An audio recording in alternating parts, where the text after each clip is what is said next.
O dia começou com uma notícia pesada para a nação rubro-negra. Mal jogadores do Flamengo chegaram ao Rio de Janeiro, já enfrentaram um drama fora dos gramados. O carro do goleiro Agustin Rossi foi alvejado por tiros em plena linha amarela, na altura de Bom Sucesso. Isso mesmo, 4 disparos acertaram o veículo que por sorte era blindado. Ninguém ficou ferido, mas o susto foi enorme. É uma situação que assusta a revolta e levanta de novo o debate sobre a segurança na cidade. Não é a primeira vez que algo assim acontece com jogadores de futebol. No passado já houve episódio parecido com um familiar do Pablo Mari ainda. Nos tempos em que ele vestia a camisa do Mengão lá por 2020, a violência no retorno ao Brasil foi tanta que o clube precisou soltar uma nota oficial confirmando a tentativa de assalto e informando que, apesar da gravidade, todos os envolvidos estavam bem e já haviam chegado em segurança em casa. Graças a Deus foi só o susto mesmo, mas é inaceitável que atletas que estão voltando de defender as cores do clube em competições internacionais precisem passar por esse tipo de perigo.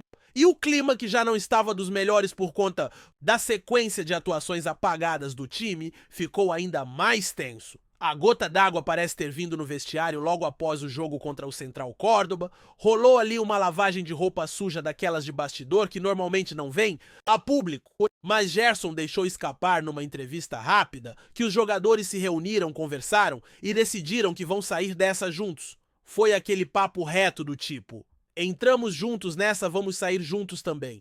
O que mostra que internamente o grupo sabe que as coisas não estão funcionando como deveriam. E falando em campo, vamos combinar, o Flamengo está longe de ser aquele time dominante que impõe respeito do primeiro ao último minuto. Ontem contra o Central Córdoba foi mais uma daquelas noites em que o torcedor assiste com a mão na cabeça. O time demorou mais de 30 minutos no segundo tempo para finalizar pela primeira vez no gol. Faltou intensidade, faltou criatividade e principalmente faltou aquela alma rubro-negra de nunca se entregar. E olha que a gente viu esse mesmo elenco jogar o fino contra o Corinthians, por exemplo, com uma atuação de gala que terminou em 4-0, mas parece que aquele Flamengo ficou lá atrás. Contra o Botafogo da Paraíba venceu, mas não convenceu. Contra o Cruzeiro foi um desastre. E ontem mais uma atuação que deu raiva, tristeza e frustração. Tem alguma coisa que precisa mudar? E rápido! O time perdeu a capacidade de pressionar o adversário logo após perder a bola, aquela marca registrada do trabalho do Felipe Luiz no início da temporada. Antes o Flamengo sufocava quem tentava sair jogando, agora entrega a bola, recua, dá espaço, o adversário agradece. E o torcedor se pergunta o que aconteceu com aquele time que parecia tão bem treinado. A culpa, claro, não é só do técnico, mas tem erro na comunicação da diretoria também. Quando um dirigente vai a público dizer que o objetivo do ano é ganhar o Campeonato Brasileiro e não trata com a mesma seriedade a Libertadores, isso mexe com o foco do grupo. É Libertadores, pô, nenhum time brasileiro tem 4 conquistas. E o Flamengo ainda tem chances reais de se classificar, depende apenas de si. Tem 2 jogos no Maracanã contra a LDU e depois contra o Deportivo Táchira. Vencendo os 2 pode até terminar em primeiro lugar no grupo, dependendo de outros resultados. Mas não dá pra continuar jogando essa bolinha. Precisa mudar de postura. O jogo contra o Bahia no sábado é decisivo para recuperar confiança. Depois é foco total na Libertadores, porque cair na fase de grupos seria um vexame gigantesco, principalmente com o elenco mais caro do continente. O momento é tenso, a cobrança é justa e só a vitória vai acalmar os ânimos. Então, se tiver que se fechar no vestiário, se cobrar, discutir, agora é a hora. Porque a nação está cobrando e com razão. O torcedor quer raça, quer entrega, quer futebol. Quer ver o Flamengo sendo Flamengo. E é nessa hora que a gente percebe quem realmente está comprometido com o Flamengo. Porque não adianta ter nome, ter histórico, ter salário alto se não tiver entrega. O torcedor não exige perfeição, exige dedicação. Quer ver um time que lute, que honre a camisa mais pesada do Brasil? E o que a gente viu nos últimos jogos não é digno do que esse elenco pode render. É claro que tem desgaste, tem viagem, tem pressão, tem lesão, mas o Flamengo é grande demais para aceitar jogar mal como se fosse normal. E não é só o resultado, é o jeito como o time se comporta em campo. A apatia, a falta de vibração, isso incomoda demais. A gente olha e se pergunta cadê aquele Flamengo que sufoca, que engole o adversário, que cria chance atrás de chance, que faz o goleiro rival virar herói? Parece que se perdeu no caminho. E é por isso que essas conversas internas, como a que rolou depois do jogo, são tão importantes. Porque é ali longe dos holofotes que o grupo precisa se unir, cobrar um ao outro e decidir o que quer pro restante da temporada. Porque se continuar nessa toada a Libertadores escapa, o brasileiro complica e o clima vira terra arrasada. A sorte é que ainda há tempo. O calendário dá essa chance, mas é preciso aproveitar. Jogar no Maracanã com a torcida apoiando é um privilégio que poucos têm. E o Flamengo vai ter esse cenário nos próximos jogos decisivos. Contra a LDU não dá para ser um time lento que só reage. Tem que ser protagonista desde o primeiro minuto. Tem que pressionar, fazer a bola girar rápido, criar, arriscar, encurralar o adversário. O time precisa se reencontrar com a própria identidade, porque o que a gente viu ontem, sinceramente, foi um time sem alma. E isso tem que mudar de cima para baixo. A diretoria precisa parar com discursos que confundem. A comissão técnica tem que reencontrar o padrão de jogo. E os jogadores esses, sim, tem que colocar o coração em campo. Porque quando o Flamengo joga com alma, é praticamente imbatível. Quando entra com sangue nos olhos com fome de vitória, é outro nível. Mas quando entra desligado, o que sobra é esse futebol burocrático, sem brilho e sem resultado. E mas é hora de parar com essa história de priorizar a competição. Flamengo é gigante, tem elenco, tem estrutura, tem obrigação de brigar por tudo. Libertadores, Copa do Brasil, Campeonato Brasileiro, não dá pra escolher. Quem veste essa camisa tem que entender que cada jogo é uma final. Não importa se é contra time grande ou pequeno, cada ponto perdido pode fazer falta lá na frente. E a gente já viu isso acontecer outras vezes. A diferença entre ser campeão e terminar em segundo pode ser aquela bola que o atacante não dividiu, aquele carrinho que o zagueiro não deu, aquele passe que o meia não tentou. O torcedor sente quando o time não está entregando tudo. E foi isso que ficou claro nas últimas partidas. O estádio pode estar cheio, a festa pode ser linda, mas se o time não corresponder dentro de campo, não adianta. A pressão vem. A vaia aparece, a desconfiança aumenta. E aí vira uma bola de neve. Por isso a importância de reagir agora, de resgatar a confiança, de mostrar em campo que o Flamengo está vivo e vai brigar até o fim. E não é só questão tática ou técnica, é postura, é mentalidade, é olhar nos olhos do companheiro e dizer: hoje ninguém vai passar daqui. É dar o carrinho no último lance, é correr para recuperar a bola, é não aceitar perder. Porque se depender só do talento, o time vai continuar tropeçando. E talento tem todo mundo sabe, mas sem vontade, sem entrega, não adianta. O jogo contra o Bahia, por exemplo, é mais do que uma rodada do Brasileirão. É um termômetro, é para mostrar se o time está disposto a mudar, a dar a volta por cima. Porque depois vem a LDU e ali não tem margem para erro. É vencer ou complicar de vez. A situação na Libertadores. E se não tiver sangue nos olhos, se entrar apático, vai sofrer. E a torcida não vai perdoar. A cobrança vai ser pesada como tem que ser.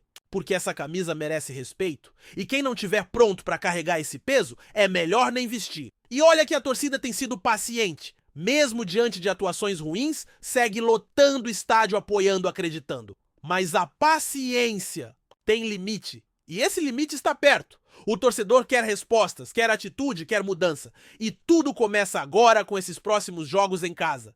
É hora de virar a chave, de reagir, de mostrar que o Flamengo ainda está no caminho certo. A verdade é que nos bastidores muita coisa influencia. A questão da segurança, como vimos no caso do Rossi, abala emocionalmente.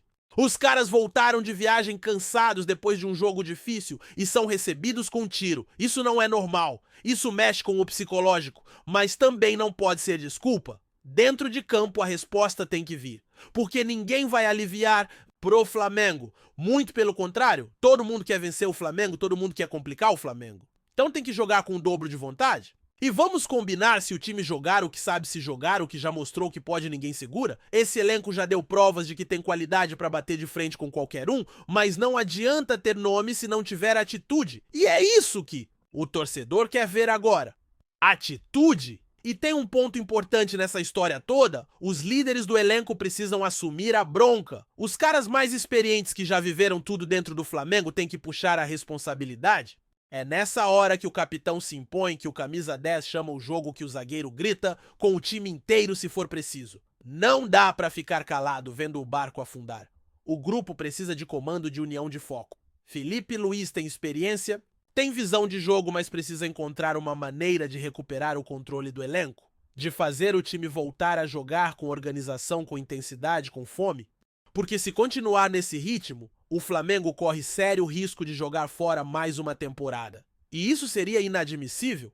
Com o investimento que foi feito, com o elenco que foi montado, o mínimo que se espera é desempenho. Não precisa ganhar tudo, mas precisa competir de verdade. O torcedor está cansado de ver promessas não cumpridas. Está cansado de ouvir discurso bonito e ver futebol feio. O que o torcedor quer é ver o Flamengo jogando como o Flamengo. E ainda dá tempo. Ainda há espaço para recuperação, mas tem que começar agora. Não dá para esperar mais uma rodada, mais um jogo, mais uma desculpa. É agora ou nunca. A nação rubro-negra merece mais. Merece um time que represente nas quatro linhas tudo aquilo que ela faz nas arquibancadas. Merece um Flamengo que lute até o último minuto, que respeite o escudo que carrega no peito. Porque quem joga no Flamengo precisa entender o peso dessa camisa. E quem não aguenta a pressão, que dê lugar para quem está disposto a dar a vida em campo. Tá curtindo o vídeo? Então deixa aquele like maroto, comenta aí o que tu tá achando. E compartilha com os parceiros de arquibancada. Bora fortalecer o Central Rubro-Negro, rapaziada? O clima na Gávea voltou a esquentar com a circulação de rumores sobre uma possível saída de Felipe Luiz do comando técnico do Flamengo. O ex-lateral, que assumiu o time profissional com a missão de dar sequência à sua história vitoriosa, agora fora das quatro linhas, estaria repensando sua permanência à frente da equipe rubro-negra. Embora ainda não haja confirmação oficial por parte do clube ou do próprio treinador, os sinais de instabilidade aumentam nos bastidores e já movimentam os corredores do Ninho do Urubu. A possível saída de Felipe Luiz acontece em um momento delicado da temporada, o que torna o rumor ainda mais preocupante para a torcida. Internamente, fala-se em desgaste entre comissão técnica e diretoria, além de questionamentos sobre a condução de algumas decisões táticas e de elenco. A experiência recente de Felipe como técnico, apesar de elogiada por parte da imprensa esportiva, ainda enfrenta a natural cobrança de resultados e de uma identidade clara de jogo. Algo que o torcedor do Flamengo costuma exigir com intensidade. Pessoas próximas ao treinador indicam que ele estaria decepcionado com alguns processos dentro do clube e que estaria considerando, inclusive, um afastamento temporário do futebol para se dedicar a estudos e reciclagem profissional. Outros, porém, afirmam que tudo não passa de especulação e que Felipe Luiz continua firme em seu projeto de longo prazo com o Flamengo, defendendo a ideia de transição gradual e renovação de conceitos dentro da estrutura do clube. A diretoria, por sua vez, mantém o silêncio e evita alimentar as especulações, mas já se fala nos bastidores em nomes que poderiam assumir o comando caso a saída de Felipe seja confirmada. A possível troca no comando técnico pode ter desdobramentos importantes, não apenas dentro de campo, mas também na política interna do clube, já que a atual gestão apostou alto na efetivação de um ídolo com pouca experiência como treinador. Enquanto os torcedores tentam entender o que está realmente acontecendo, o Flamengo segue sua rotina de treinos cercado por incertezas e expectativas. Resta aguardar os próximos dias para saber se o rumor ganhará contornos de verdade ou se será apenas mais um capítulo da sempre turbulenta novela rubro-negra. A única certeza por hora é que a possível saída de Felipe Luiz mexe profundamente com os ânimos na Gávea. É isso, família! Valeu demais por acompanhar até aqui. Se ainda não se inscreveu, tá moscando, hein? Ativa o sininho para não perder nenhum papo de Mengão Raiz. Aqui é Central Rubro Negro. Aqui é Flamengo até morrer. Tamo junto!